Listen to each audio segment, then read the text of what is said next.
Baik, teman-teman rahmati Allah. Generasi muda ini, anak-anak muda itu adalah generasi yang lebih banyak belajar dengan sosok dibandingkan teori, Pak.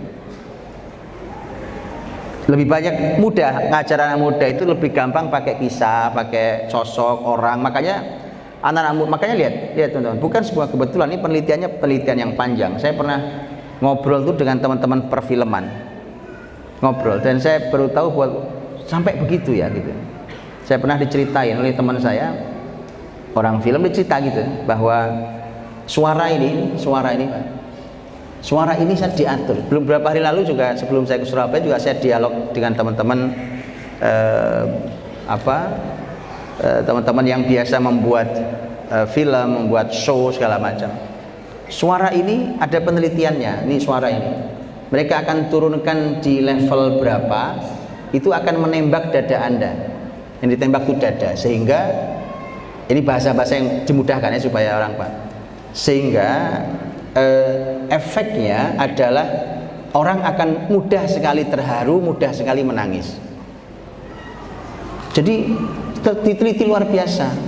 Maka ketika dimunculkan oleh Hollywood tokoh-tokoh fiktif yang tidak pernah ada, bahkan bukan manusia sebagian tokohnya kan, tapi itu manusia, kalau sudah kagum dia akan mencoba mengubah dirinya menjadi seperti tokoh yang dikaguminya.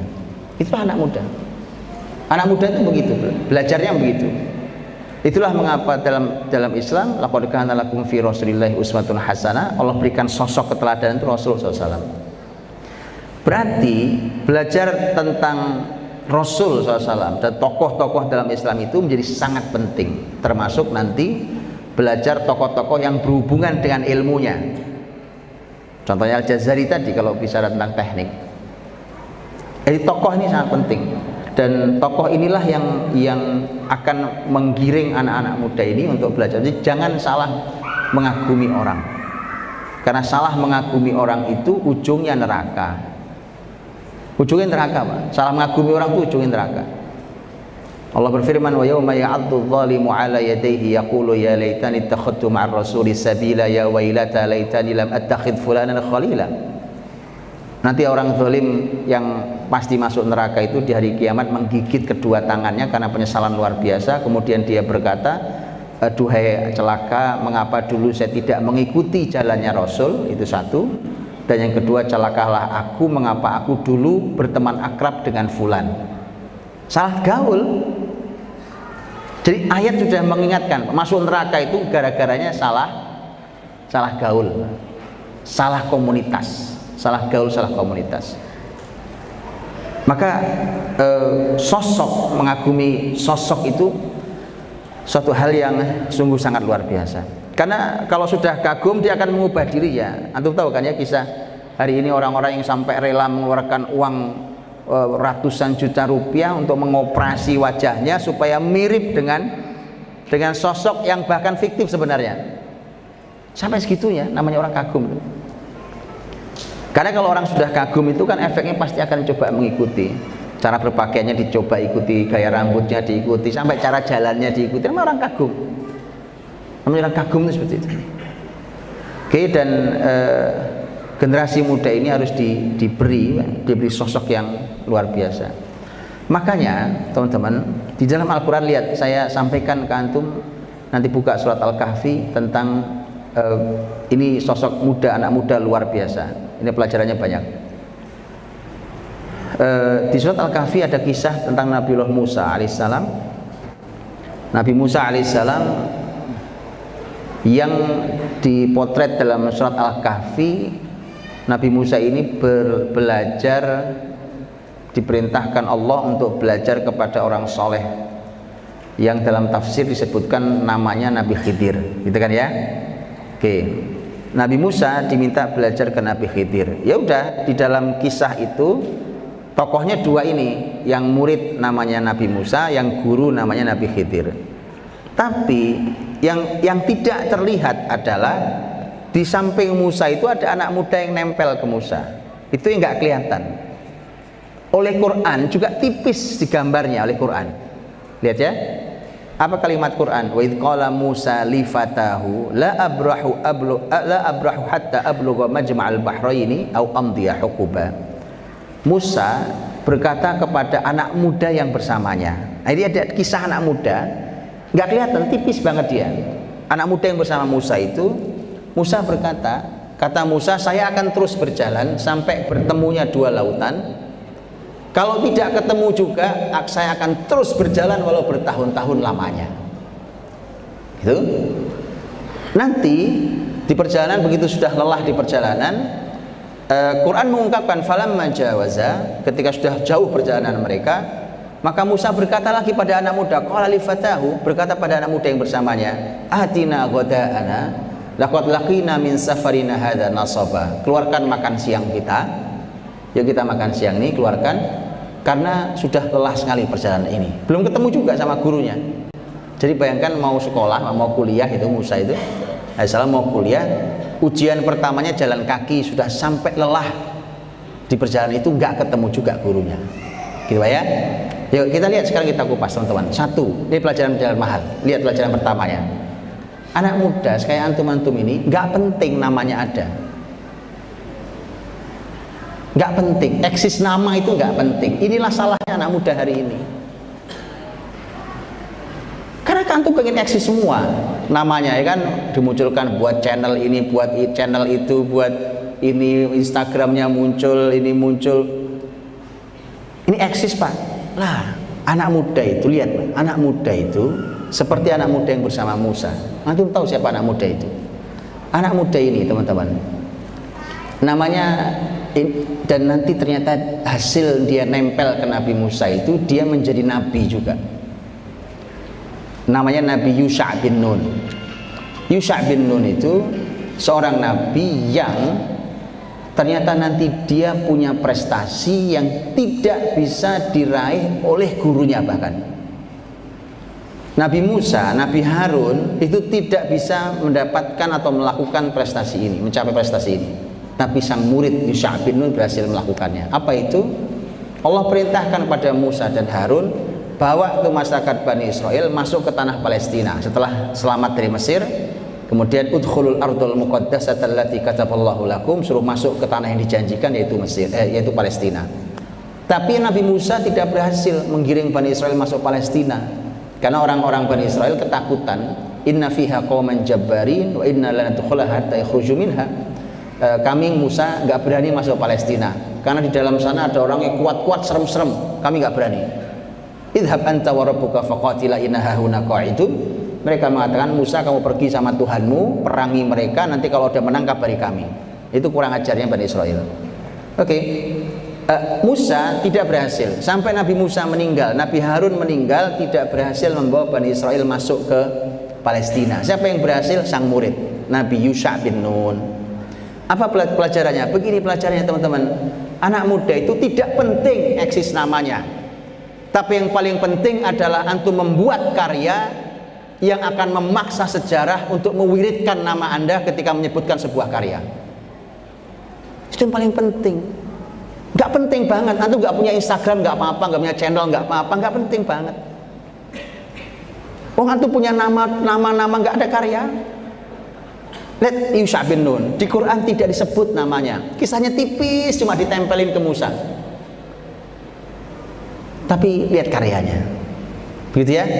Makanya Imam Syafi'i, lihat Imam Syafi'i teman-teman, Imam Syafi'i rahimahullah ta'ala mengatakan, beliau dalam syairnya beliau katakan, kata beliau, isbir ala maril jafa min muallimi fa inna rusubal ilmi fi nafaratihi. Kata beliau, anak muda tolong yang sabar, pahitnya belajar sama guru yang tidak ramah pak. Kadang guru itu kan nggak semua sama, ya kan? Ada guru yang memang ramah, ya kan? Ada guru yang senyumnya enak, tapi ada guru yang memang ya begitu sudah gitu. Kata beliau, kalau itu gurumu tolong yang sabar, tolong yang sabar. Mengapa? Karena kegagalan ilmu adalah ketika gurumu menjauh darimu. Kalau gurumu sudah nggak suka, dia pergi tinggalkan kamu, kamu gagal belajar ilmu. Iyalah, sumber ilmunya pergi. Gitu ya. Dan beliau juga ingatkan, kata beliau bahwa faman fatahu at-ta'lim waqta syababihi fakabbir alaihi arba'an liwafatihi. Beliau katakan kalau ada anak muda yang sebelumnya beliau mengatakan man lam yadhuq murrat ta'allumi sa'atan tajarra'a murral jahli tula hayatihi. Siapa yang tidak merasakan pahitnya belajar di usia mudanya, dia akan merasakan pahitnya kehidupan sepanjang hidupnya, pahitnya kebodohan sepanjang hidupnya. Mendingan sabar yang sekarang memang belajar ini pahit-pahit ya kan, gurunya kadang ya nggak ramah ya kan. Ya kata beliau yang sabar, karena ini nggak lama kok, pahit begini ini nggak lama. Karena kalau Anda tidak sabar dengan pahitnya yang sebentar ini, maka Anda akan merasakan pahitnya kebodohan sepanjang hidup. Ini pesan Imam Syafi'i luar biasa. Faman fatahu ta'limu waqta syababihi fakabbir alaihi arba'an liwafatihi. Kalau ada anak muda sampai kehilangan kesempatan belajar, maka anak muda yang begitu, yang nggak mau belajar itu, kata beliau, takbiri saja 4 kali karena sudah mati itu anak. Kali kalau antum ini senangannya main game, ya kan, nggak mau belajar apa, antum geletak sini saya takbiri 4 kali. Betul kan Pak? Jadi takbiri saya takbiri 4 kali. Orang kayak Anda udah mati, udah nggak ada gunanya hidup di dunia ini. Itu yang Syafi'i katakan. Orang hidup cuma main, anak muda kok hidupnya cuma main, nongkrong, kafe, ya orang game online. Kita takbir aja 4 kali Pak Adi. Bikin takbir masal 4 kali ya kan. Siapa yang mau ditakbiri 4 kali? Besok ke Masjid Bahrul Ulum. Sudah nggak mau belajar, kita takbiri 4 kali. Itu Imam Syafi'i yang mengatakan, Zatul fata wallahi bil ilmi wat tuqa fa illam yakuna la'tibara li dzatihi. Ini loh eksistensi anak muda. Ya, eksistensi anak muda itu kata Imam Syafi'i, lihat. Eksistensi anak muda itu demi Allah kata beliau dengan ilmu dan takwa. Jadi ente kalau mau eksis tuh ilmunya dikuatkan, takwanya dikuatkan. Kalau dua-duanya tidak ada artinya anak muda itu. Lihat Imam Syafi'i yang memberikan kuat sekali berikan kalimatnya. Dan artinya teman-teman dirahmati Allah seperti itu. Dan lihat ya, keberhasilan Yusha' bin Nun menjadi orang besar itu babnya cuma nempel doang ke Nabi Musa. Makanya di dalam antum lihat struktur kata-katanya, kata-katanya adalah lifatahu, wa id qala Musa lifatahu. Lifatahu, fata itu artinya anak muda, hu dia artinya. Fata itu anak muda berarti Yusha' itu fata, hu-nya itu Nabi Musa. Cuma nempel toh. Kalau di dalam nanti tanya Ustadz kalau belajar bahasa Arab itu namanya mudhaf ilaih. Mudhaf ilaih itu artinya ini yang disandarkan, ini yang disandari. Cuma nempel aja Pak, nempel sama orang besar jadi orang besar. Makanya begitu Anda salah gaul, rusak Anda. Jadi jangan salah gaul. Dan namanya penuntut ilmu itu bergaulnya sama ahli ilmu. Orang penuntut ilmu kok bergaulnya sama pencoleng, sama penjahat, ya nggak jadi. Makanya lihat anak-anak muda ini, Quran yang memberikan potret. Jadi cuma nempel saja ke orang besar, dia menjadi orang besar. Jadi cuma gitu. Anda bersandarnya ke siapa? Maka itulah kemudian menjadi orang besar. Qala Musa. Lihat cara Nabi Musa bicara dengan anak muda. Ini juga pelajaran buat para guru dan semua yang membimbing dimanapun, bahwa kalau bicara sama anak muda Pak, itu harus menggunakan energi, kekuatannya harus kelihatan. Kayak tadi Nabi Musa, kayak Nabi Imam Syafi'i tadi buat syairnya kayak gitu. Gaya bicara sama anak muda itu gitu. Gak mau belajar, takbiri 4 kali, mati itu anak, gitu. Itu bahasa anak muda itu gitu. Nabi Musa juga sama cara bicaranya. La abrahu hatta ablugha majma'al bahraini au amdiya hukuba. Hei anak muda, saya akan jalan sampai ketemunya pertemuan 2 lautan. Nggak tahu ketemunya di mana dan berapa kilometer. Pokoknya saya jalan. Nggak ketemu juga, walau bertahun-tahun saya tetap akan jalan. Nah, kalau bicara anak muda gitu Pak. Mau belajar anak muda kok loyo, lemas, itu pasti kebanyakan main game. Pasti Pak kalau itu. Iya, anak muda loyo, lemas, ini dikit lemah, ini capek, ini dikit lelah, ini dikit. Anak muda tak begitu. Lihat seperti Nabi Musa memberikan contoh itu. Saya akan jalan sampai ketemunya pertemuan 2 lautan. Kalau tidak kunjung ketemu, saya akan berjalan walau bertahun-tahun lamanya. Itu Pak, membuat tekad dengan anak muda itu seperti itu. Ya, oke. Begitu tadi perjalanannya sudah jauh, sudah capek, nggak kunjung ketemu juga, ya berhenti sebentar lah, nggak apa-apa, istirahat boleh Pak, istirahat boleh. Istirahat, begitu istirahat kemudian Nabi Musa berkata, "Atina ghada'ana. Laqad laqina min safarina hadza nasaba." Hai anak muda, kasih makan siang kita. Sudah lapar kita, lelah kita nih. Istirahat sebentar lah ya kan? Istirahat sebentar, nanti kita jalan lagi. Jadi istirahat penting, tetap nggak apa-apa. Istirahat penting, istirahat itu memang bagian dari konsep Nabi. Makan, ayolah kita makan bareng ya kan? Jadi makan sama anak muda Pak, perlu duduk sama anak muda untuk ngopi bareng, makan bareng, penting ini kan. Tahu nggak, saya sering sampaikan, tahu tidak apa penjelasan ulama tafsir terhadap makan siangnya Nabi Musa dan anak muda itu? Yang dimakan apa? Yang dimakan ikan Pak. Tapi karena dia perjalanan jauh, tahu nggak ikannya diapain? Bukan direndang, bukan ikan goreng, tapi samakun mumallah, ikan diasinin. Nah itu penuntut ilmu tuh makannya ikan asin, beneran Pak. Jadi enggak, ini lihat, itulah mengapa teman-teman, itulah mengapa ulama Islam mengatakan, lihat kaidah ini dengarkan baik-baik. Para ulama mengatakan begini, orang tuh kalau posisinya masih mencari ilmu, wajib baginya hidup sederhana. Kalau sudah menjadi ahli ilmu, dia punya pilihan. Dengarkan baik-baik kaidah itu. Jadi wong penuntut ilmu gayanya udah kayak big boss, kayak gak jadi itu orang kayak begitu tuh Pak. Boleh pegang kalimat saya kalau tak percaya. Betulan Pak. Gak jadi anak muda hidup dengan gaya yang hidup serba mewah, kemudian ke PPNS dengan gaya yang penuntut ilmu itu harus menundukkan dirinya dengan kesederhanaan. Itu anak muda tuh kalau mau jadi, tapi saya kan bicara ini kan generasi muda kalau mau jadi. Oke? Nah, itu artinya bahwa kita memang harus, kalau ada hal yang harus kita desain ulang, kita desain ulang di perjalanan anak muda ini. Baik teman-teman, saya tutup dengan kalimatnya Imam Ibnu Katsir rahimahullah taala. Imam Ibnu Katsir ketika menjelaskan tentang anak muda dalam surat Al-Kahfi juga, ketika berkisah tentang Ashabul Kahfi, anak muda yang imannya kuat-kuat sampai dia tidak rela imannya lepas dari hatinya.